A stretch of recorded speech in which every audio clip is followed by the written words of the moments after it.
جی رب کہتا ہے اللہ بہت زبردست ہے اور حکمت والا ہے.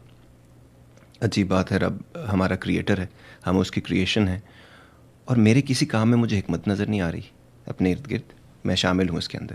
مثلاً ہماری سوچ میں, ہمارے کام میں, ہمارے سٹینڈز میں, ہماری دوستیوں میں, ہماری محبت میں, ہماری ایون نہ دشمنی بری چیز ہے بٹ ہو جاتی ہے کبھی کبھی لوگوں کے سٹینڈ پوائنٹس کی وجہ سے, اس میں ہمیں کہیں حکمت نظر نہیں آتی.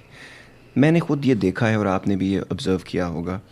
میرے دوست ہیں, وہ جاتے ہیں, وہ جب ان کو, ہم مسلمان ہیں الحمدللہ, اللہ کا بڑا کرم ہے ان پہ شروع سے ہی ہیں, لیکن اب جب وہ دین اسلام کی طرف زیادہ جاتے ہیں, مسجد زیادہ جانے شروع ہوتے ہیں, لیکچر سننا شروع کرتے ہیں, 6 مہینے میں کیا ہوتا ہے کہ وہ ان کی زندگی, اپنی پرسنل لائف جو ہے نا, ان کی بیوی کے ساتھ تعلقات خراب ہو جاتے ہیں. اس کے بعد وہ ہر دوسرے بندے کو کہہ دیتے ہیں کہ جی, ان کا ایکسٹینڈرڈ ہوتا ہے کہ وہ جو اس قابل ہی نہیں ہے کہ ان سے بات کریں, یا تمہیں تو کچھ پتہ ہی نہیں, یا تم لوگ منافق ہو, یا کافر ہو, جو بھی وہ کہتے رہتے ہیں, یہ شرک کر رہے ہیں آپ. اس کے علاوہ میں نے کچھ لیڈیز کو بھی دیکھا ہے کہ جب وہ بھی جاتی ہیں اور مین ون ایز اٹ از جو بیلنس ہے وہ نہیں رکھ پاتی ہیں. وہ ٹرانزیشن پیریڈ, ایک لائف سٹائل ہے آپ کا جو آپ نے گزارا ہے, اب آپ کی شادی ہے, بچے, اس کو نہیں جب فگر آؤٹ کر پاتے تو ریجڈ ہو جاتے ہیں. جبکہ رب قرآن میں بڑا کلیئر ہے کہ میں ہم نے دین میں کوئی جبر نہیں رکھا ہے, اور دوسروں پہ بھی جبر کرتے ہیں, وہ اپنے پہ, اور وہ ایڈجسٹ نہیں کر پاتے. اس سے بہت ساری ڈیورسز ہو جاتی ہیں, اس سے بہت سارے پرابلمس ہو رہے ہیں. میں خود پرسنلی لوگوں کو جانتا ہوں, آپ بھی جانتے ہوں گے. اس کے بارے میں ضرور کوئی بات کرنا چاہیں گے آپ شاید؟ جی ضرور, انشاءاللہ. پہلی بات تو یہ کہ to every action there is an equal but opposite re action.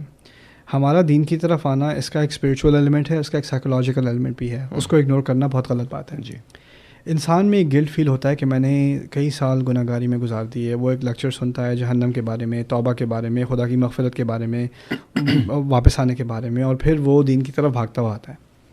میرے ساتھ بھی یہی ہوا تھا, اور جس عمر میں یہ میرے ساتھ ہوا تھا, تو جن لوگوں کی انٹرپریٹیشن مجھے سننے کو ملی, اب میں پیچھے, ایک طرف سے تو میں ان کا شکر گزار ہوں کہ کچھ تو ملا, دوسری طرف مجھے اس بات کا اعتراف کرنا پڑے گا کہ وہ کئی معاملوں میں بہت ایکسٹریم تھے.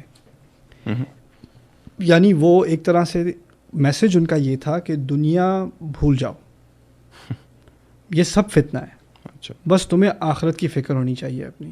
اب کرنے کا کام بس یہی ہے, تم نے گناہ بہت کما لیے, اب بس تم ثواب کا کام کرو, دین کا کام کرو. اور پھر آیات کو غلط کوٹ کیا گیا, جیسے انما اموالکم و اولادکم فتنہ, تمہاری اولاد اور تمہارے پیسے تمہارے لیے ایک فتنہ ہے. ان من ازواجکم و اولادکم عدو لکم, سورۃ التغابن, تمہارے بچوں میں سے اور تمہاری بیویوں میں سے تمہارے دشمن ہیں. اب یہ سب کہہ کر بیوی بچے یہ تو دنیا کے کام ہیں, مجھے تو بس خدا سے لو ہے, میں نے اللہ تعالیٰ کا کلام پڑھنا ہے اور دین کا کام کرنا ہے اور دعوت دینی ہے اور مسجد جانا ہے اور عبادتیں کرنی ہیں, ایکسیٹرا ایکسیٹرا. اس پروپیگینڈا, اس کو میں پروپیگینڈا ہی کہوں گا, کے تحت کہا یہ گیا کہ میں زیادہ ریلیجس ہو گیا ہوں, میں دین کی طرف, میرا دین سے رجحان ہو گیا. یہ پتہ نہیں کون سا دین ہے. مجھے ایک بڑی مشہور حدیث یاد آ رہی ہے. رسول صلی اللہ علیہ وسلم کے پاس ایک شخص آئے, مسلمان ہونے کو تیار تھے, مجمع بیٹھا ہوا تھا صحابہ کا, اور آ کر کہتے ہیں ابایعک علی صلاتین, میں آپ کو بیعت دینے کو تیار ہوں. بیعت دینے سے مراد ہے مسلمان ہونے کو تیار ہوں, لیکن میں نے بس 2 نمازیں پڑھنی ہیں, میں نے 5 نہیں پڑھنی. انہوں نے کہا ٹھیک ہے. رسول صلی اللہ علیہ وسلم نے کہا ٹھیک ہے, مسلمان ہوا, چلا گیا. باقی سارے صحابہ کنفیوژن میں, یہ کیا ہوا, کیا اب 2 گئی نمازیں کم ہو گئی ہیں, ہم پر بھی واجب نہیں ہیں کیا؟ رسول صاحب نے کہا کہ جب وہ نماز کا ذائقہ چکھے گا تو خود ہی 5 پڑھنی شروع کر دے گا, اس پر جبر کرنے کی ضرورت نہیں تھی. یہ ہمارا نبی صلی اللہ علیہ وسلم جنہوں نے جب اتنی احادیث ہیں نماز کی اہمیت کے بارے میں, نماز کو چھوڑنے کی سختی کے بارے میں, فلا صدق ولا صلی ولکن کذب وتولی, یعنی سچائی کو سچائی ماننے کی پہلی علامت نماز پڑھنا ہے قرآن میں. جی, اتنی بڑی بات کو انہوں نے اتنا ہلکا بنا دیا. کیوں؟ کیونکہ وہ انسان کی فطرت کو سمجھتے ہیں. اگر اتنی رحمت رسول صلی اللہ علیہ وسلم کو ایک کسی نئے انسان کے ساتھ ہے تو ہمیں اپنی فیملی کے ساتھ نہیں ہے. آپ میں ایک زلزلہ سا آیا, آپ میں ایک تبدیلی آئی ہے, لیکن اس کا مطلب یہ نہیں ہے کہ آپ کے الفاظ کی وجہ سے باقی آپ کی فیملی میں زلزلہ آ جائے گا, کہ ان میں تبدیلی آ جائے گی. اور آپ کا مقصد یہ نہیں ہے کہ اب آپ ان کو یعنی پریچ کرتے رہیں اور خطبے سناتے رہیں اور حدیثیں اور آیات سناتے رہیں جب تک کہ وہ آپ کی طرح نہ ہو جائیں. اگر آپ کو کوئی 1 سال پہلے یہی باتیں کرتا تو آپ کتنی دور بھاگتے. بالکل ٹھیک ہے نا. یا تعالیٰ کی آپ پہ رحمت ہے, مجھے کوئی کرتا تھا, کوئی پریچ کرنے کی کوشش کرتا تھا, میں تو دوسری طرف بھاگتا تھا. مولوی سے زیادہ ڈرونی چیز میں نے کبھی زندگی میں نہیں دیکھی دین کی طرف آنے سے پہلے. وہ تو بعد میں مجھے ڈرونے لگتے ہیں کئی لیکن مقصد میرا کہنے کا یہ ہے کہ آپ لوگ جب اس ٹرانسفر کی طرف آتے ہیں تو انفارچونیٹلی جو اصل اسپرٹ ہے نا دین کا وہ کیا ہے؟ بیلنس، جی، مائلڈنس، ہلکا رکھنا اپنے آپ کو بھی لوگوں کو بھی، اور اپنے اوپر سختی اور جبر مت کرنا اور لوگوں پر سختی اور جبر مت کرنا. یہ ٹیچنگ جو ہیں بھی پیچھے چلی جاتی ہیں اور لوگ بالکل ہی کچھ زیادہ ہی ایکسٹریم پر آ جاتے ہیں. ابھی ایکسٹریم پر آنے کے بعد دو پاسبلٹیز ہیں. ایک پاسبلٹی یہ ہے کہ آپ بھی ایونچولی برن آؤٹ ہو جاؤ گے اور وہ دین کا بخار اتر جائے گا اور یہ بندہ پہلے سے بھی زیادہ ریلیجس ہو جائے گا اور بھی دور بھاگے گا.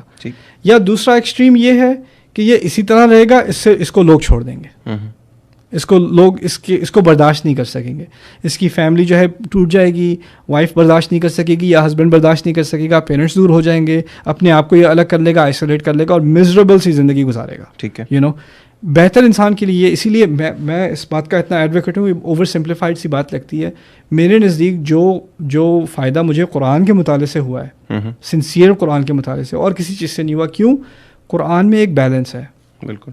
جب ابھی ایک گروہ تھا کچھ لیڈیز کا جو بہت زیادہ قرآن کا مطالعہ کرتی ہیں، انہوں نے مجھے بلایا تھا ان سے کچھ بات کرنے کو.